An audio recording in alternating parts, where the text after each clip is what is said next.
Let's talk to political analyst Olufemi Lawson on the recent developments regarding the just concluded election.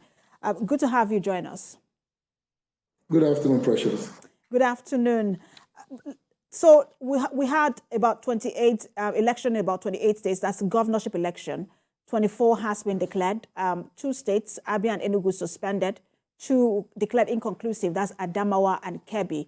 But when you look at the results declared so far, does it sort of give you a picture of how politics and governance will look like in the next 4 years?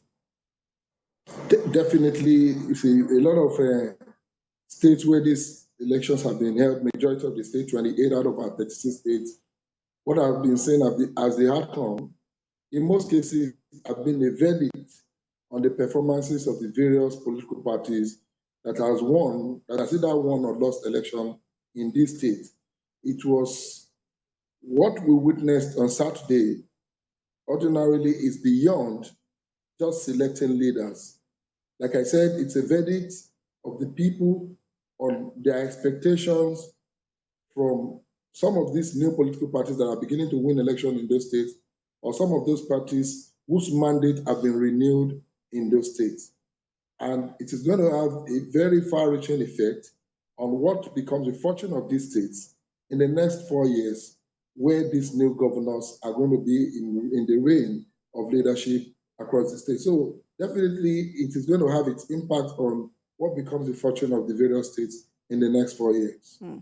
And what statement do you think we have made in this particular election? Because I've listened to people who say that the ruling class and leaders would know better now to sit up and not take the people for granted. Do you think that from now on we have been able to make that kind of statement where our democracy and our politics have moved just a bit higher from where it used to be?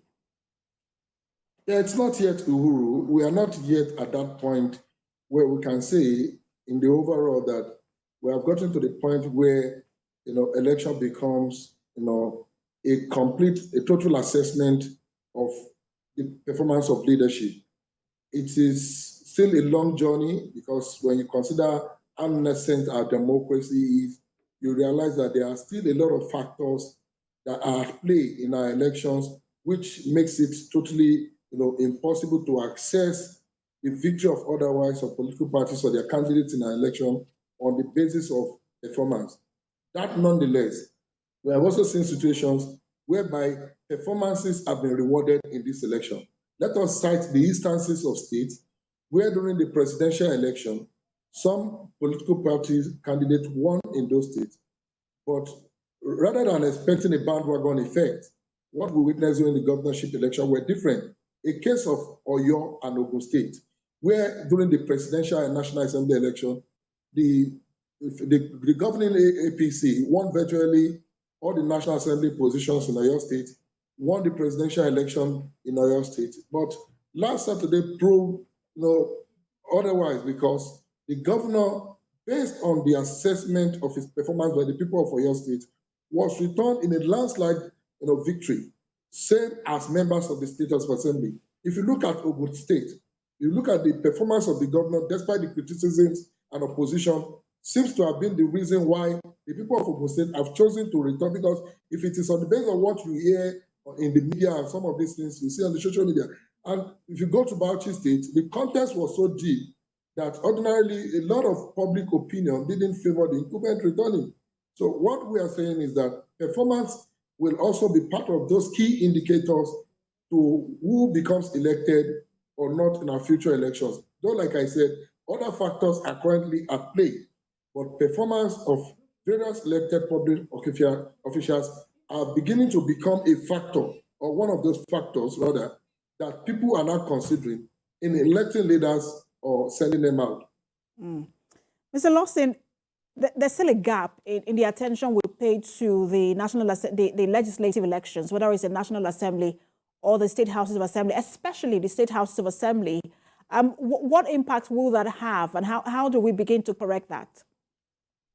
It is such, because if you look at the National Assembly, is even still fair when you talk about some level of independence. But for the state assemblies, they've virtually been reduced to appendages of the governor's offices across the various states, because most people who occupy the positions in the state assemblies, including the leadership of these assemblies, are unpicked by the various state chief executives, the governor. And why is this so? Because the assemblies are not independent. Their source of finances, their projects and everything attached to the survivor and operation are attached to the whims and caprices of people who are governors.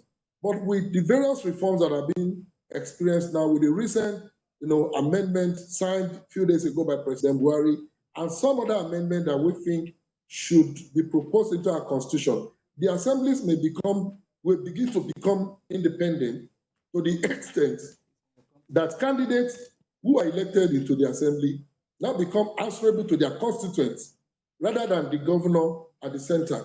And if we don't get this independence, we don't secure this independence for the state assemblies, just like the National Assembly is a bit independent of the federal executive, we may not have anything different from what we are having now. But with the reforms that have been introduced, particularly with this independence given to the state assemblies, who can now have their own definitely budget, will have impact, especially going into the next 4 years. We'll see how that plays out. Thank you so much for your thoughts as always.